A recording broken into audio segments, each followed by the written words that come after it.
تو اللہ کہتا ہے تم چھوٹی موٹی چیزیں مانگوگے جن کو چھوڑ کے تم نے جانا ہے دنیا سے، تو میں تمہیں قیمتی چیز بتاتا ہوں، یہ مانگو مجھ سے، ولی عبدی ما سأل، بندہ جو مانگے گا دوں گا، تو اس لیے اللہ نے کہا یہ مانگو، خود ہی اللہ نے سکھا دیا نا ہمیں، اگر اللہ نماز میں ہمیں نہ سکھاتا ہم پتہ نہیں کیا مانگتے رہتے، وہ پڑھنگ چیزیں مانگتے رہتے، تو اللہ نے ہمیں حکم دیا کہ کیا مانگنا ہے، اہدنا الصراط المستقیم، اے اللہ ہم تجھ سے دعا مانگتے ہیں تو ہمیں سیدھے راستے پر چلا۔ کس کا راستہ سیدھا؟ صراط الذین انعمت علیہم، ان لوگوں کا راستہ جن پر تو نے انعام کیا، پیغمبروں کا راستہ، بزرگان دین کا راستہ۔ وہ کیا راستہ ہے؟ پیغمبروں کی داڑیاں ہوتی تھی کہ نہیں ہوتی تھیں؟ بولو، دیکھو پیغمبروں کا راستہ کیا ہے؟ یوسف علیہ السلام کو مصر میں عزیز مصر کی بیوی زلیخا کمرہ بند کر کے زنا کی دعوت دی، جیل چلے گئے، برائی نہیں کی۔ یہ کس کی سیرت ہے؟ پیغمبر کی۔ موسیٰ علیہ السلام کو لڑکیوں کے والد نے کہا کہ میں اپنی ایک بیٹی کا آپ سے نکاح کرنا چاہتا ہوں بشرطے کہ 10 سال بکریاں چراؤ۔ موسیٰ علیہ السلام جو اللہ کے کلیم، فوراً کہا ذالک بینی و بینک، قبول ہے۔ سمجھ میں آ رہی ہے بات؟ یوسف علیہ السلام حرام سے اتنا دور، جیل کی زندگی قبول نہیں گئے حرام کے قریب، اور موسیٰ کلیم اللہ کو حلال سے اتنی محبت، 10 سال بکریاں چراؤں گا، شادی کو ڈیلے نہیں کیا۔ تو میرے بھائی جو حلال کی طرف جاتا ہے حرام سے بچتا ہے، نہ آپ حلال کی طرف جا رہے ہو نہ کوئی آلٹرنیٹ ہے اس کا، تو نتیجہ کیا نکلے گا؟ پھر حرام کی طرف جاؤ گے۔ تو پیغمبروں کی سنت ہے بیٹے بیٹیوں کی شادی جلدی کی جائے۔ تو انعام یافتہ لوگوں کا مطلب جلدی، دیر سے شادی ہوتی ہے، جلدی شادی ہوتی ہے، جلدی۔ پیغمبروں کے تعلیم پر عمل کرنے والی عورتیں، حضرت مریم کا تذکرہ قرآن بہت اہتمام سے کرتا ہے، اور قرآن بتاتا ہے حضرت مریم پاک دامن تھی۔ تو اللہ کو بے پردہ عورت پسند ہے یا با پردہ؟ انعام یافتہ عورتیں بے پردہ ہوتی ہیں یا با پردہ ہوتی ہیں؟ بولو نا، با پردہ ہوتی ہیں۔ تو اللہ چاہتا ہے عورت پردہ کرے، تو ہم اللہ سے مانگ رہے ہیں اللہ انعام یافتہ لوگوں پہ چلا ہمیں۔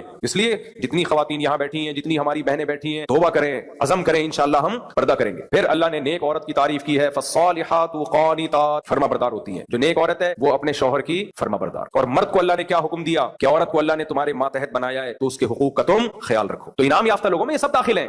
سمجھ میں آ رہی ہے بات کہ نہیں آ رہی ہے؟ یہ سب دعائیں ہم اللہ سے مانگ رہے ہوتے ہیں۔ اللہ دیا کہ ہم اللہ سے دعا مانگے، اے اللہ ہمیں انعام یافتہ لوگوں پر چلا۔ تو انعام یافتہ لوگوں کے یہ کام ہوتے ہیں، جو پردہ ہے، حیا ہے، اور عبادت ہے، تسبیحات ہیں، نماز ہے۔ دنیا کی حلال نعمتوں سے بھی انسان لطف اندوز ہو، اللہ نے منع نہیں کیا، لیکن دل کس سے لگانا ہے؟ اللہ سے۔